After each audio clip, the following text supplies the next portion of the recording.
Peace. Welcome to Find the Intersection. My name is Paul Dezay. Today is Tuesday, which means we focus in on the New Testament passage. And during the season of Eastertide, the season that we're currently in, we jump into the book of Revelation. And today we're at the end of the book of Revelation. So we're looking at chapter 21, verses 10, verses 22 to 27, and then the first 5 verses of chapter 22. So that's what we're going to focus in on today. Hope you're all doing great this week. Hope you're having a wonderful end of May season, school finishing up, getting closer to summer. All those teachers, you're super excited. Kids, you're excited. Everyone else, we still got to do this thing. So anyway, let's jump into Revelation. So the book of Revelation, not the book of Revelations. It comes from this idea of apocalypse, which means unveiling or revealing. And so what we're doing here as we read this book written by John the Revelator is that we are discovering the purpose of this particular book is revealing or unveiling the Lamb who's on the throne, right? So it's the revelation of Jesus Christ. It's not revelations. It's not plural. It's not necessarily about end times. It's about Jesus. And it's a book of hope. It's a book that the slain Lamb sits on the throne. So even if things look dark, there is light. And so this is the idea that we're going to get in. So we're at the end of the book. And in verse number 10, it talks about John the Revelator being brought to the top of a mountain to see the New Jerusalem coming down out of heaven. This idea of mountaintop is an important theme throughout scriptures. We see Moses on the mountaintop receiving the 10 Commandments, the burning bush. We see Jesus on the mountaintop of the Sermon on the Mount.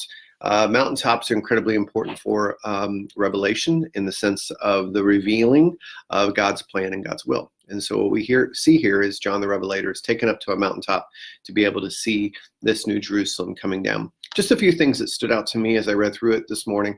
Number one is there is no temple here in this New Jerusalem. The throne seems to be out in the open. The temple is Jesus. There is no walls in this temple area. And for me, I read that and I go, we are pretty focused on buildings.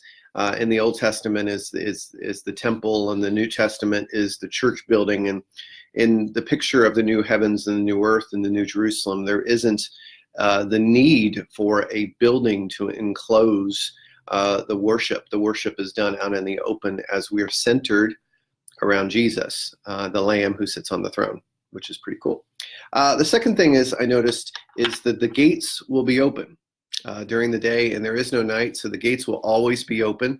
And it says that the nations will come to bring their offering to God, and there is no evil allowed in. So there is this sense that just like the church is to be welcoming of everybody, heaven has this picture of welcoming everybody. And so we need to make sure our gates are not shut to the church, that our hearts are open, our doors are open, and we welcome everyone. And so I think it's incredibly important that we remember that there's an inclusivity into heaven. And I don't know what that means, but I do find that with the gates being open, that there is encouragement that the God is loving people just beyond our understanding. And then the third thing that jumped out to me was just this reference over and over again to light. There is no darkness. And we live in a world where we see darkness everywhere. There are shadows, there is evil. In the future world, in the new heavens, in the new earth, the new Jerusalem, there is no night. It's light always. And the light is the Lamb who lights the way.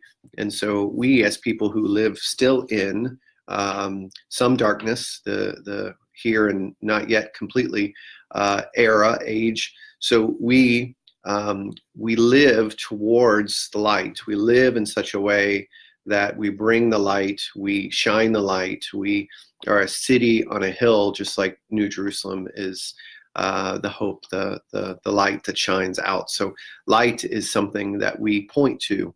And so we, as people who are feeding the hungry, we point to the light that's shining. We are people who help to heal brokenness in the midst of our city. We shine the light, we point the light, so people see the Lamb who's sitting on the throne. We could go on and on about this chapter, man. I mean, this section, there's so much good stuff here, and we're just scratching the surface and some of my thoughts that came from the top of my head. But hey, I'd love to hear what stood out to you. So if you would do me a favor and in the comments, just share some things that stood out to you from this passage. That'd be awesome. I'd love to learn from you.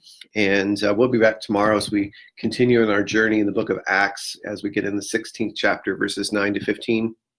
And then on Thursday, we're at Psalm 67. And then Friday, we put it all together. We talk about the intersections, the themes, the threads that run through these 4 passages.